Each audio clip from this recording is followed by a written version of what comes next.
नमस्कार दोस्तों, मैं हूं आपकी सविता और स्वागत करती हूं आप सबका एक बार फिर से हमारे इस YouTube channel the movies explanation with Savita में। आज की मूवी हमारी होने वाली है जिसमें एक घर की नौकरानी, जी हाँ, घर की नौकरानी अपने ही मालिक के 14 साल के बेटे के साथ करती है अफेयर। और इस मूवी में हम जानेंगे कि एग्जैक्टली ये अफेयर क्यों करती है और उसके पीछे इसका रीज़न क्या होता है। तो मूवी की शुरुआत में दो दोस्त दिखाए जाते हैं, फिली और शर्मन, जो एक पार्टी को झांक रहे होते हैं, दूरबीन के जरिए उसमें देख रहे होते हैं कि भाई पार्टी में क्या चल रहा है। 14 साल के छोटे बच्चे हैं तो क्यूरियोसिटी होती है कि बड़े उनकी पार्टीज में क्या कर सकते हैं। तो वो यहाँ पर देखते हैं कि एक लड़का और लड़की दोनों किस करते हुए स्विमिंग पूल में गिर जाते हैं और वो लड़की और लड़का दोनों बहुत भीग जाते हैं। और थोड़ी देर में वो लड़की जहाँ चेंज करने जाती है उसके ही बैक साइड से शर्मन और फिलिप दोनों उसको देखते हैं और वहीं पर उनकी टीचर आ जाती है और उनकी टीचर उनको समझाती है कि इस उम्र में ये सब होना बहुत ही आम बात है। क्यों ना तुम लोग ऐसी तुम्हारी लड़की को ढूंढो, ऐसी लड़की को ढूंढो जिसके साथ, जो तुम्हारी उम्र की हो, जिसके साथ तुम अपनी दोस्ती आगे बढ़ा सको। और यहाँ पर हमें पता चलता है कि फिली के पापा बहुत ही अमीर बिजनेसमैन होते हैं और उनके घर में बहुत सारे नौकर चाकर होते हैं। और उसी दिन उसको ये भी पता चलता है कि मेलो नाम की एक बहुत ही खूबसूरत सी नौकरानी उनके घर पर आई है। और उसी दिन मेलो के पापा बाहर जा रहे होते हैं। अब मूवी में हमें एक और इंसान दिखाया जाता है जिसका नाम होता है लस्टर, जो इनका ड्राइवर होता है। अब यहाँ पर हमें पता चलता है कि इसका ड्राइवर जो है हमेशा साथ रहता है। और उसके अगले दिन फिली गार्डन में बैठा होता है और वहाँ पर मिलो उसके पास आती है, उससे बातें करती है और उसको सड्यूस करने की कोशिश करती है। वो जस्ट उसको बहुत सारे हिंट देती है। अब 14 साल का बच्चा इस चीज़ को क्या समझे, लेकिन फिली की नज़र उसके टांगों पर चली जाती है। जी हाँ, आपने बिल्कुल सही सुना, उसकी टांगों पर, उसके इतने सेडक्टिव से पैरों पर उसकी नज़र पड़ जाती है। और वहाँ पर मेलो उससे बहुत ही फ्लर्टी तरीके से बात करती हैं और शर्मा के फिली वहाँ से चला जाता है। अब जब फिली मेलो बाहर जाती है वहाँ से तो फिली उसके कमरे में जाता है और उसके कपड़े और उसके अंडरगारमेंट्स चेक करता है। जी हाँ, मतलब हमें यहाँ पर ये पता चल रहा है कि भाई ये 14 साल का बच्चा जो है ना, ये बच्चा नहीं है, एक्चुअली हमारा बच्चा जो है ना वो बड़ा हो रहा है। तो मूवी आगे बढ़ती है और हमें लस्टर और मेलो दिखाए जाते हैं कार में। और लस्टर मेलो को कहता है कि तुम्हें जल्दी ही इसके पापा आने से पहले इसके साथ इंटीमेट होना होगा। अब मूवी में हमें आगे पता चलेगा कि लस्टर मेलो को ऐसा क्यों कहता है। अब मूवी आगे बढ़ती है और दिखाया जाता है कि रात को लस्टर और उसका दोस्त शर्मन दोनों मेलो के घर के बाहर खिड़की में से ताका झाकी कर रहे होते हैं। जी हाँ भाई, अब ये दोनों दोस्तों की आदत हो चुकी है, जो लड़की पे इनका दिल आ जाए उनकी घर की ये खिड़कियाँ ताकते हैं। और एक और चीज़, इनको अपने से बड़े उम्र की लड़कियाँ ही पसंद आती हैं। अब ये कहानी जो है रोज़ शुरू होती है। बार बार फिली उसके घर की तरफ जाता है और उसको देखता है। अब एक दिन मेलो उसको कहती है, अंदर बुलाती है उसके घर में कि तुम अंदर आओ। और फिली अंदर जाता है। अब मेलो वहाँ पर उससे बात करती है कि तुम्हें पहले बताना चाहिए था ना, यहाँ ऐसे झाँकने की ज़रूरत नहीं है, ऐसे चुपके से मुझे देखने की ज़रूरत नहीं। वो उससे कहती है कि दरवाज़ा बंद करो। और वो उससे ये भी कहती है कि तुम मुझे पहले बता सकते थे ना कि तुम मुझे बिना कपड़ों के देखना चाहते हैं। और उसी वक्त मेलो जो है धीरे धीरे अपने एक एक कपड़े, जी हाँ, अपने बदन के ऊपर उसका एक एक जो कपड़ा होता है वो उतारती है। पहले उसका वो जो टॉप होता है, जो नाइट का, वो उतारती है। फिर वो धीरे धीरे अपनी ब्रा उतारती है, उसके बाद अपनी पैंटी उतारती है। इसी तरह वो पूरी तरह से वहाँ पर बिना कपड़ों के नेकेड खड़ी रहती हैं एक 14 साल के बच्चे के सामने। बिल्कुल सही सुना आपने, 14 साल के बच्चे के सामने मोर देन 30 ईयर्स की लेडी, वो भी नेकेड। अब यहाँ पर फिली जो है शर्मा जाता है क्योंकि मेला उसको कहती है कि अगर तुम मेरे ब्रेस्ट को छूना चाहो तो छू सकते हो। अब ये चीज़ सुनकर 14 साल का बच्चा फिली शर्मा जाता है और बाहर से चला जाता है। अब अगले दिन मेलो फिर से इसके पास आती है और बातें करती हैं। वो उसको कहती है कि तुम मेरे साथ सेक्स कर सकते हो। और ये चीज़ फिली उसके दोस्त शर्मन को बताता है। अब शर्मन उसको कहता है कि शायद वो वैसी ना हो जैसे तुम उसको समझ रहे हो, लेकिन फिली को ये चीज़ समझ में नहीं आती। और रात को फिर से फिली मेलो के घर पे जाता है, जहाँ पर मेलो नहा रही होती है। जी हाँ, बाथटब में उसका गोरा बदन होता है और वहाँ पर झाग से उसका हल्का सा बदन उसको दिखाई दे रहा होता है। और इतना सेडिक्टिव सा माहौल वहाँ पर होता है। और यहाँ पर मेलो फिली से कहती हैं कि तुम भी मुझे ज्वाइन करो, आओ तुम भी मेरे साथ आकर नहाओ।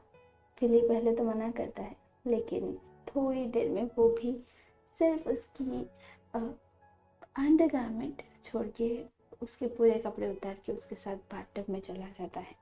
अब वहाँ पर आप यही सीन इमेजिन कर सकते हैं कि मेलो बिना कपड़ों की एकदम गोरा और सेडेक्टिव सा बदन, और उसके साथ 14 साल का छोटा बच्चा, वो भी बिना कपड़ों का।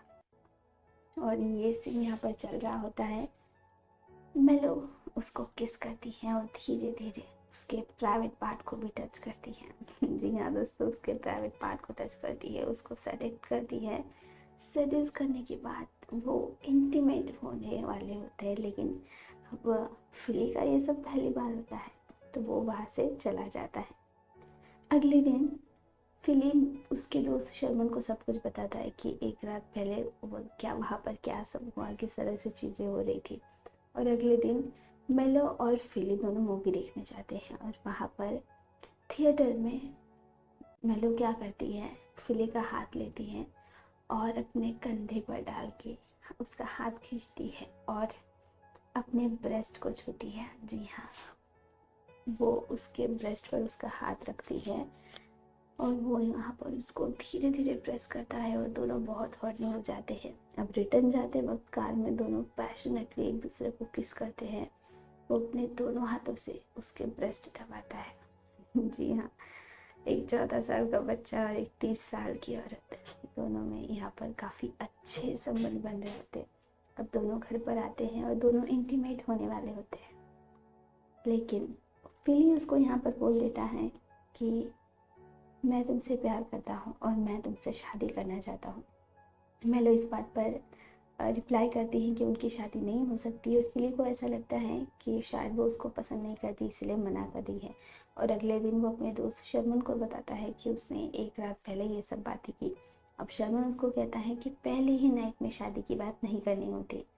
अब 14 साल के दो बच्चों के बीच में कॉन्वर्सेशन चल रहा होता है। वहाँ पर ये पता चलता है कि फिली मेलो को पसंद करने लगा है। जी हाँ, वो सच में उससे प्यार करने लगा है। और इसी तरह से मूवी की स्टोरी आगे बढ़ती है और वो डेट पे जाते हैं। जी हाँ, और वो पैशनेटली उस डेट पर वहाँ पर एक दूसरे को किस कर रहे होते हैं।